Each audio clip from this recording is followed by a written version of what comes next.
चीन में कार कंपनियां स्वास्थ्य को लेकर लोगों में पैदा हो रही चिंता को देखते हुए एंटीवायरस फीचर वाली गाड़ियां बना रही हैं। नए मॉडल्स का मकसद कैबिन के अंदर वैसा ही प्रोटेक्शन मुहैया कराना है जैसा कि आपको मास्क पहनने पर मिलता है।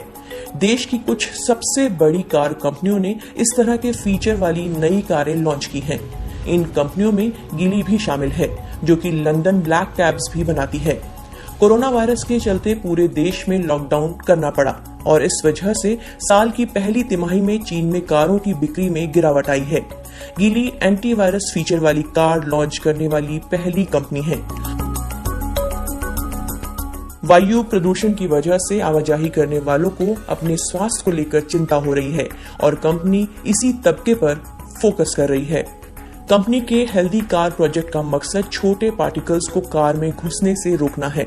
इस तरह से कार ड्राइवर और पैसेंजरों को खतरनाक तत्वों से बचाना है। गीली एंटी माइक्रोबायल मटेरियल्स को भी डेवलप कर रही है ताकि कार कंट्रोल्स और डोर हैंडल्स को बैक्टीरिया और वायरस से फ्री रखा जा सके। गीली के एक प्रवक्ता ने कहा कि कंज्यूमर्स अपनी कारों में काफी वक्त बिताते हैं। यह उनके दूसरे घर जैसी होती है। ड्राइवरों और पैसेंजरों के स्वास्थ्य को बचाने वाले फीचर विकसित करना ही कंपनी का प्रमुख लॉन्ग टर्म डेवलपमेंट मकसद है। गीली की नई कार की कॉन्टैक्टलेस डिलीवरी के लिए कंपनी ड्रोन्स का इस्तेमाल कर रही है ताकि ग्राहकों को चाबियां पहुंचाई जा सके। ब्रिटेन के आइकॉनिक ब्रांड MG की मालिक SAIC ने एक अल्ट्रावायलेट लैंप का ऑप्शनल फीचर जोड़ा है। ये लैंप कार के एयर कंडीशनिंग सिस्टम के जरिए आने वाली हवा को स्टेरलाइज करता है। प्रतिस्पर्धी कार कंपनी ग्वेंजो ऑटोमोबाइल एक नया 3 स्तरीय एयर फिल्टर सिस्टम अपनी कई नई कारों में ला रही है। Research firm Frost and Sullivan का कहना है कि ये नए उपाय महज चालाकी नहीं है। सुलिवान के मोबिलिटी एक्सपर्ट विवेक वैद कहते हैं कि कारों में हेल्थ वेलनेस वेलबींग फीचर बनाने पर निश्चित तौर पर फोकस है।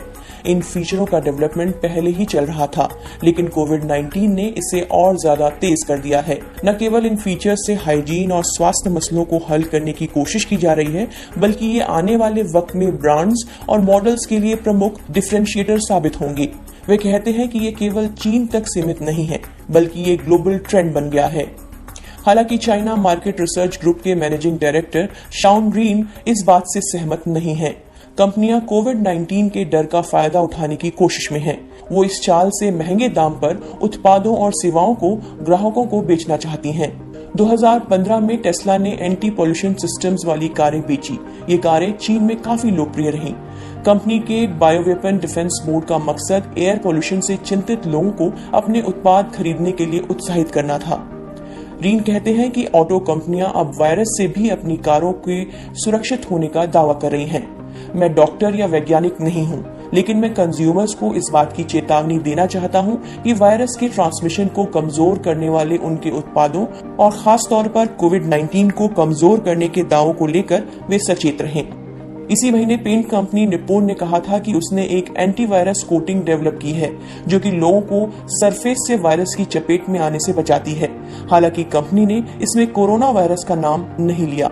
जापानी कंपनी ने यह भी कहा कि नया वायरस गार्ड पेंट अस्पतालों में इस्तेमाल करने के लिए बनाया गया है और कंपनी वुहान के 4 अस्पतालों में ये डोनेट भी कर चुकी है।